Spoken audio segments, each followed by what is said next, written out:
La reforma al sistema de justicia penal que México inició en entidades federativas y trasladó en junio de 2008 a todo el país a través de la Constitución Política de los Estados Unidos Mexicanos ha ido aumentando contenidos relacionados con la justicia restaurativa, la cual se centra más en la reparación y menos en el castigo.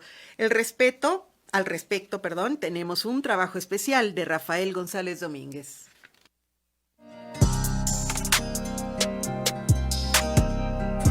Si usted o un familiar es víctima de violación a sus derechos humanos o es víctima de un delito entre particulares, puede acceder a la justicia restaurativa.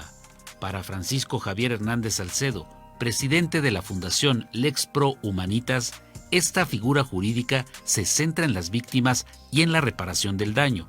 Significa el esfuerzo por restaurar a la víctima en la medida de lo posible, la calidad de vida que tenía antes de un hecho victimizante o de un delito. ¿Qué es una víctima? Pues es cualquier persona que haya sufrido algún delito o alguna violación, como dije, a los derechos humanos, que le generen, muy importante, un daño o deterioro físico, económico o psicosocial. Y ahí tenemos que hay víctimas directas, víctimas indirectas e incluso también se habla de víctimas potenciales. Todas las víctimas tienen derecho, según nuestras leyes, 20 Constitucional apartado C, el Código Nacional de Procedimientos Penales, el Código Penal e incluso, muy importante, los tratados internacionales, todas hablan de una justicia restaurativa, una de reparación del daño. Solamente que en los casos en los que menciona la ley, que es la Ley General de Víctimas, lo de la reparación integral del daño, por lo general se refiere a aspectos de violaciones a los derechos humanos, recordando que los que vulneran o violentan los derechos humanos, pues es precisamente el Estado.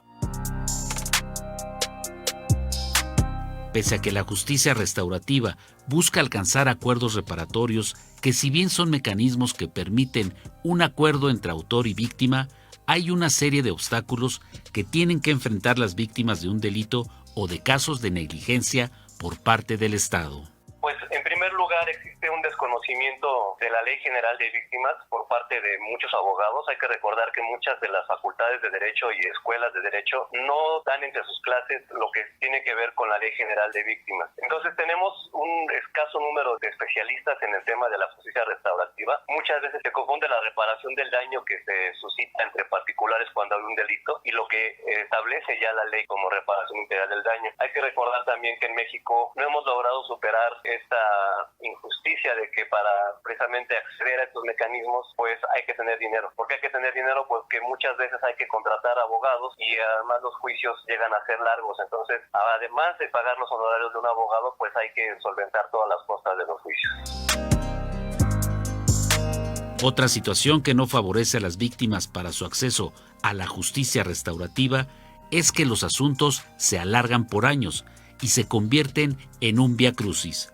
Francisco Javier Hernández, especialista en el tema, explica por qué los casos se vuelven interminables. Nosotros como Fundación Lex Pro Humanitas lo que hacemos es que llevamos todas las ramas, es decir, también llevamos la parte penal, pero la parte debería ser la autoridad, es la que hacemos nosotros, que es el presentar los recursos ante la Comisión Ejecutiva de Atención a Víctimas, darle seguimiento a los asuntos en la Comisión Nacional de los Derechos Humanos y después presionar a la Comisión de Atención a Víctimas para que den una reparación del daño. Y eso en ocasiones incluso a nosotros nos demora 2 o 3 años, porque además hay que decirlo con todas sus letras, la Comisión Ejecutiva de Atención a Víctimas ha sido víctima de recortes presupuestales muy trascendentales desde su creación, pero últimamente, en los últimos 3 años, han disminuido cerca del 30% de su presupuesto. Entonces eso hace que no tenga especialistas que den la atención, que también carezca de mecanismos para acercarse a la gente, que carezca también de una posibilidad de capacitar a los mismos jueces, a las fiscalías. Entonces la situación es muy complicada para las víctimas de nuestro país.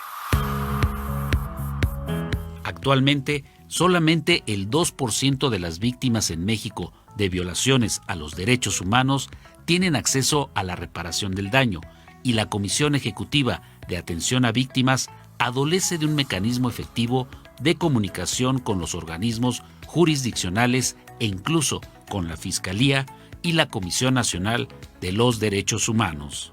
Desde luego existe corrupción, pero en especial es que no hay un mecanismo eficiente que permita que la Comisión Ejecutiva de Atención a Víctimas funcione de manera automática al momento en que una víctima obtenga el reconocimiento de víctimas. El reconocimiento de la calidad de víctima te la puede dar el juez, te la puede dar la Comisión Nacional de los Derechos Humanos, también te la puede dar la institución que vulneró tus derechos. Cerca del 2% de las víctimas de violaciones de derechos humanos tienen acceso a la reparación integral del daño. Esta reparación sale de un fondo que está administrado por la Comisión Ejecutiva de Atención a Víctimas y que ese dinero lo tiene la Secretaría de Hacienda y Crédito Público. El detalle es que hay tanta burocracia y también ha habido una serie de recortes presupuestales que impiden que las víctimas tengan acceso a ese mismo fondo.